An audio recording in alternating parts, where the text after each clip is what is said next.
शंभो ओम शं ओम शं शिव शंभो।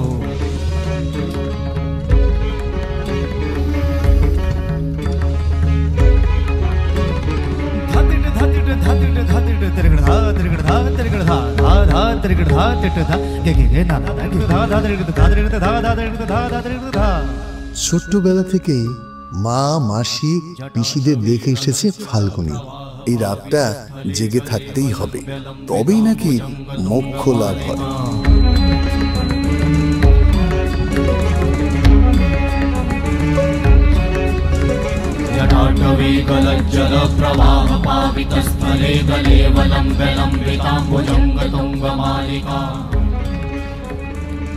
ছোট্টবেলায় না বুঝেই মাকে জিজ্ঞাসা করেছিল ফাল্গুনী, আচ্ছা মা, সব সময় শিবরাত্রি হয় কেন, শিব দিন হয় না কেন? মা ফাল্গুনীর চুলে বিলি কেটে বলেছিল, পাগলি মেয়ের মনে এত প্রশ্ন, বলো না দিন হয় না কেন? মায়ের কাছেও ছোট্ট মেয়ের এই প্রশ্নের কোনো উত্তর ছিল না। মা কথা ঘুরিয়ে বলেছিলেন, এ পুজো রাতেই করার নিয়ম, রাত জাগলে তবেই হয় মোক্ষ লাভ।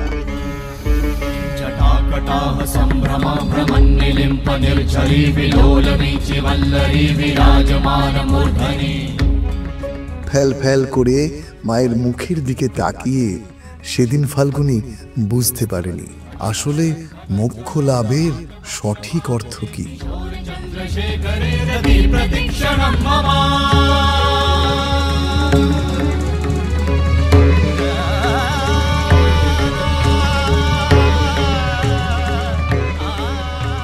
একটু বড় হতেই ফাল্গুনী জেনেছিল শিবরাত্রি করলে নাকি মনের মতো বর পাওয়া যায়। शिव शिव शिव शिवम शिवम शिवम हस्त डमरु बाजे नाद नवल सृष्टि साजे दिगि दिगि तक दिगि दिगि तक दिगि दिगि दिगि दिगि दिगि दिगि दिगि दिगि धा दिगि दिगि दिगि धा दिगि दिगि तक दिगि दिगि दिगि धा। সারাটা জীবন পার্বতীর মতো সুখে শান্তিতে থাকা যায়, সেই শুরু। তারপর থেকে ফাল্গুনী প্রতি বছর নিয়ম করে শিবরাত্রি পালন করে চলেছে। না, ভালো বর পাওয়ার জন্য কিনা সেটা সে নিজেও জানতো না, কিন্তু তার ভালো লাগতো।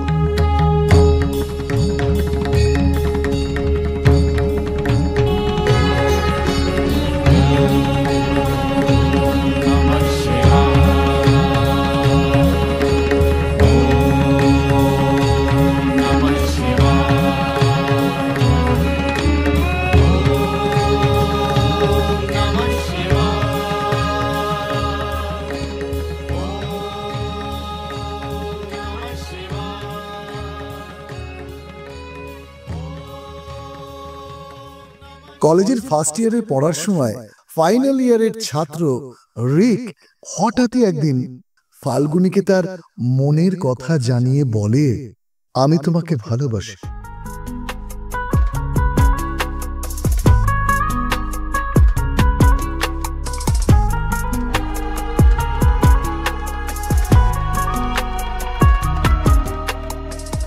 ও মা, এমনি এমনি ভালোবাসা যায় নাকি?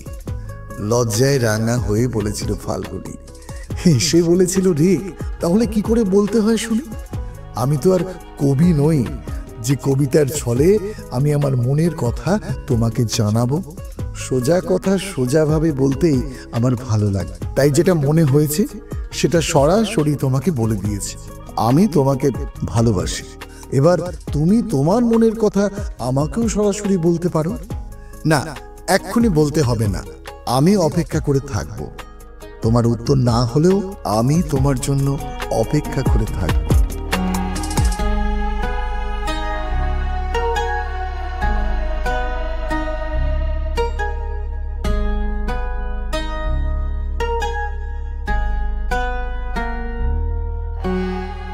সেদিন সারা রাত ঘুম আসেনি ফাল্গুনীর। রিকের বলা কথাগুলো তার কানে অহরহ বাজছিল। রিককে না বলতে পারেনি ফাল্গুনী। প্রথম প্রেম হয়তো এমনই হয়।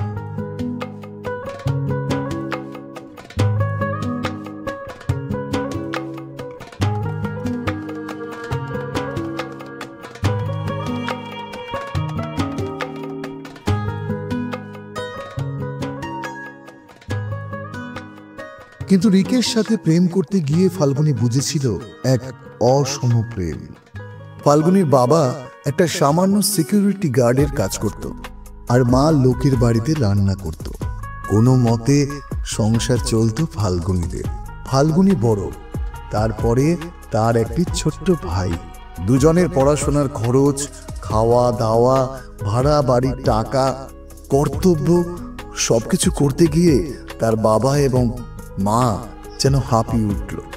এ দৃশ্য সে ছোটবেলা থেকেই দেখে এসেছে। অন্যদিকে রিকেরা ছিল প্রচুর বড়লোক। দেশে বিদেশে ব্যবসা, বড় 4 চাকা গাড়ি, বিশাল বাংলো বাড়ি, কি ছিল না তাদের। তাই মন থেকে ভীষণ ভয় পেত ফাল্গুনী। তাদের এই সম্পর্কটা আদৌ পরিণতি পাবে তো?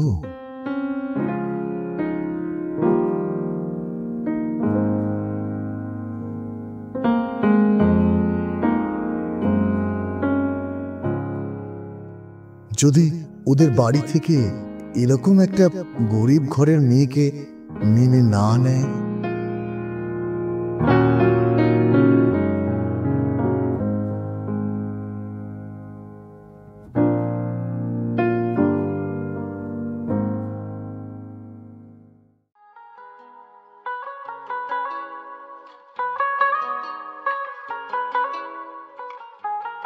কথাটা শুনে অন্তরঙ্গ অবস্থায় থাকা ফাল্গুনীকে নিজের বুকের আরো একটু কাছে টেনে নিয়ে রিক বলেছিল, দূর পাগলি, আমার বাড়ির লোক তো আর তোমাকে ভালোবাসেনি, বেসেছি আমি। তাই ওরা কি মানলো আর কি মানলো না তাতে আমার কিচ্ছু যায় আসে না। আমি তোমাকে ভালোবাসি আর তুমি আমাকে, আমি তোমাকে আর তুমি আমাকে পেলেই আমরা সন্তুষ্ট।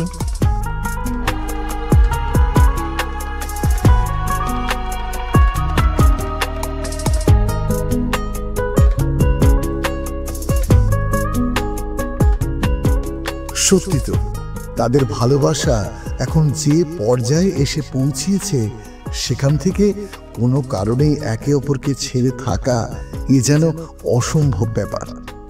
আনন্দে চোখটা ছলছল করে উঠেছিল ফাল্গুনীর। রিককে আরেকটু আঁকড়ে তার চোখের দিকে তাকিয়ে ফাল্গুনী বলেছিল, এই আমার শিবরাত্রির ফল। সত্যি সত্যি তুমি আমার শিব।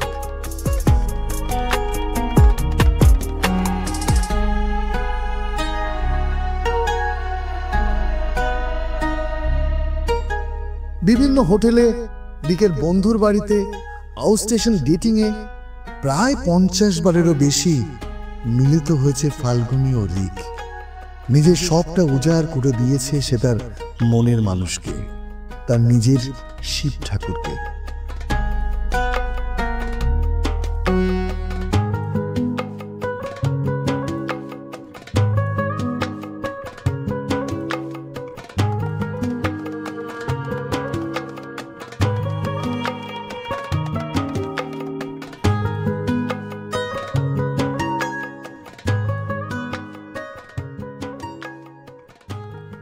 সব কথা মাকে না জানালেও রিকের সাথে সম্পর্কের কথা মাকে জানিয়েছে ফাল্গুনী।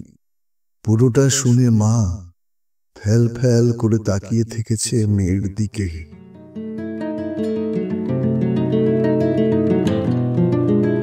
তোমার অমত আছে মা? বলো না, চুপ করে আছো কেন?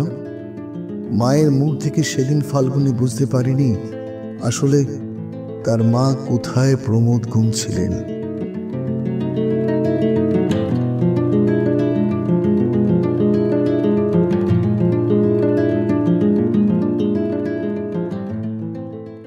প্রায় সপ্তাহখানেক উপর হলো ফাল্গুনীর সাথে রিকের কোনো যোগাযোগ নেই। রিকের জন্য খুব চিন্তা হচ্ছিল ফাল্গুনীর। পরিচিত কমন বন্ধুরা যারা ছিল তাদের কাছ থেকেও তেমন কোনো খবর সংগ্রহ করতে পারেনি ফাল্গুনী। কতবার যে ফোন করেছে তাকে তা নিজেও জানে না। যতবারই ফোন করেছে ওপার থেকে একটাই কথা, এই নম্বরের কোনো অস্তিত্ব নেই, এই নম্বরের কোনো অস্তিত্ব নেই।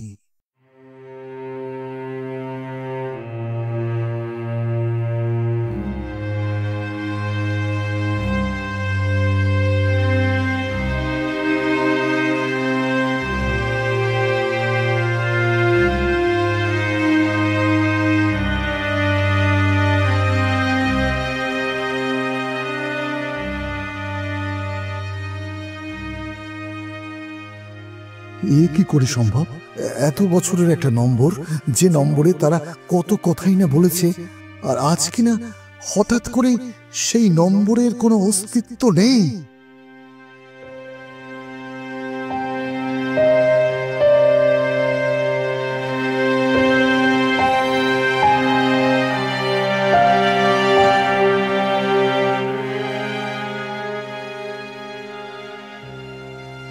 রেকের বাড়িতে ফাল্গুনের কোনোদিনও যাওয়া হয়নি।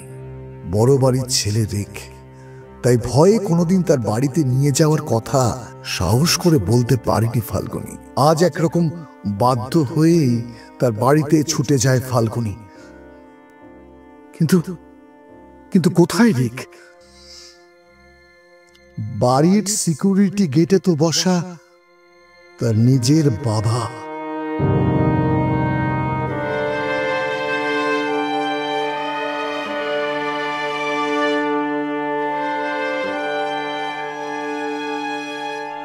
দূর থেকে বাবাকে বসে থাকতে দেখে ভেতরে যাওয়ার সাহস হয়নি ফাল্গুনী।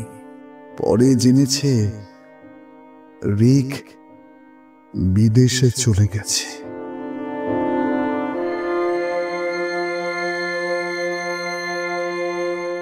মাথা মাথা মাথা কাজ করছে না ফাল্গুনির।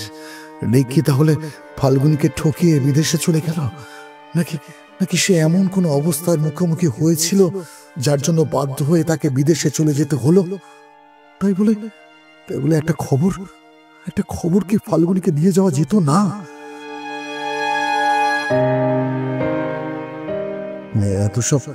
এত সব নানান চিন্তা করতে করতেই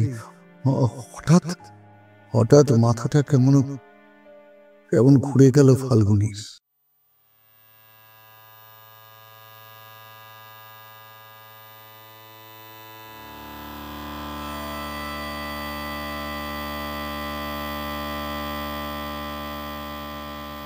রাগে ঘৃণায় গাটা কেমন কুলিয়ে উঠছে ফাল্গুনির।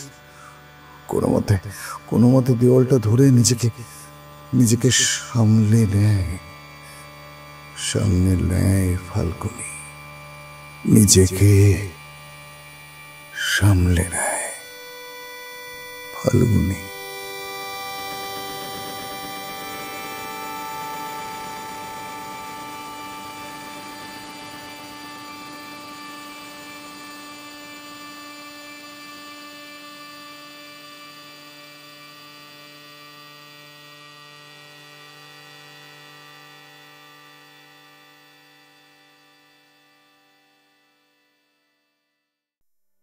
দেখতে দেখতে 10টা বছর পেরিয়ে গেছে। রিকের ঔরসে জন্ম নেওয়া ফাল্গুনির মেয়ের বয়স এখন 9 বছর।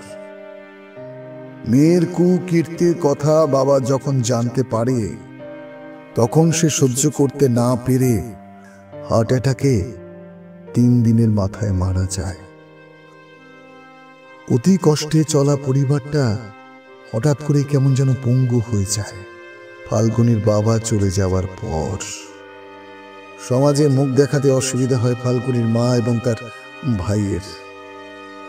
গর্ভের সন্তানকে নষ্ট করতে বলায় ফাল্গুনি কোনোভাবেই রাজি হয় না। এই সন্তানের পিতা থাক বা না থাক, তার জেদ তার সন্তানকে এই পৃথিবীর আলো দেখিয়ে তবেই শান্তি পাবে।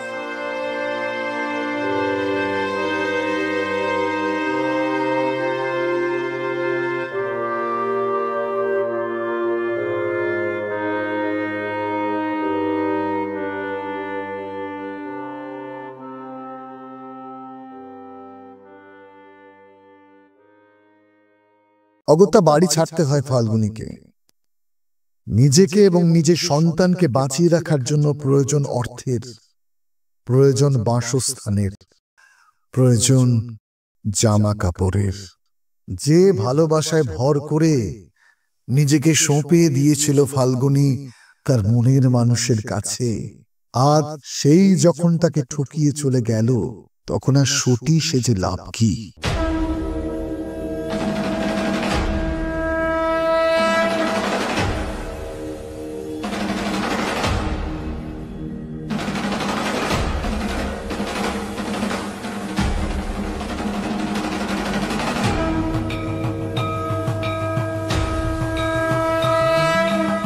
প্রতি রাতে অন্য পুরুষের সাথে এক বিছানায় যাওয়ার সময় তার বারবার মনে হতো এই পুরুষটিও হয়তো কারো জন্য শিব ঠাকুরের সমান। অথচ এর মুখোশটা নামিয়ে তাকে বিশ্বাস করা মেয়েটি কোনোদিনও বুঝতেও পারল না মনের মানুষের আসল পরিচয়টা কি।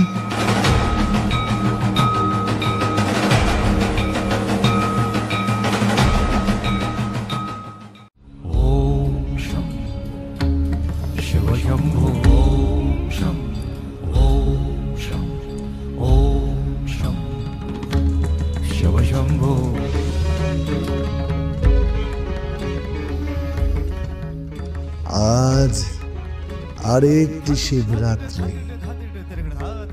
আজকেও কত মেয়ে তার মনের মানুষ পাওয়ার জন্য বাবার মাথায় জল ঢালবে, উপোস করে থাকবে, রাত জাগবে।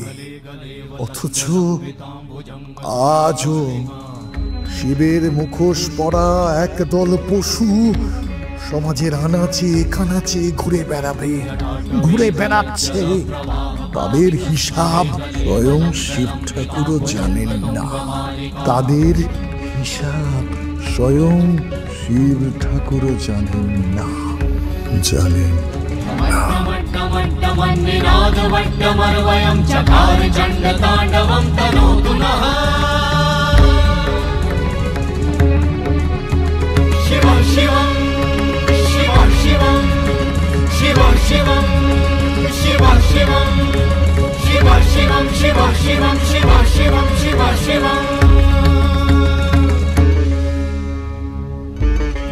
আমরা যারা ক্রিয়েটর তাদের সমাজের প্রতি দায়বদ্ধতা সবসময় থেকেই যায়, আর সেই দায়বদ্ধতা থেকেই আমাদের এই গল্প। আপনাদের কাছেও আমাদের অনুরোধ, আপনারা সকলে ধুমধাম করে শিবরাত্রি পালন করুন, ভালো জীবন সঙ্গী পাওয়ার জন্য, ভালো স্বামী পাওয়ার জন্য। কিন্তু এইটাও অনুরোধ, নিজেকে সঁপে দেওয়ার আগে যাচাই করুন মানুষটা সত্যিকারের ভোলে বাবা নাকি ভোলে বাবার মুখোশে ঢাকা একজন লম্পট, একজন অসুর।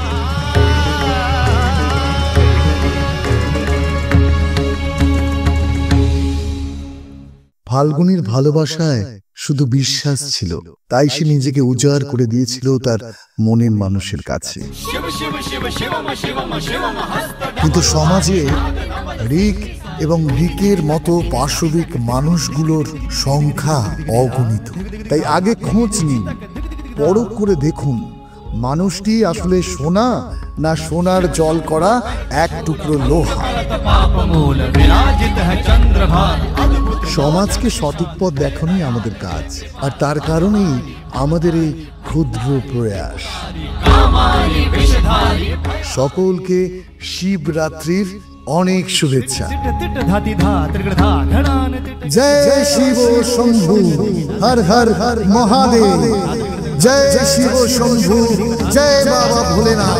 জয় শিব শম্ভু, জয় বাবা ভোলেনাথ।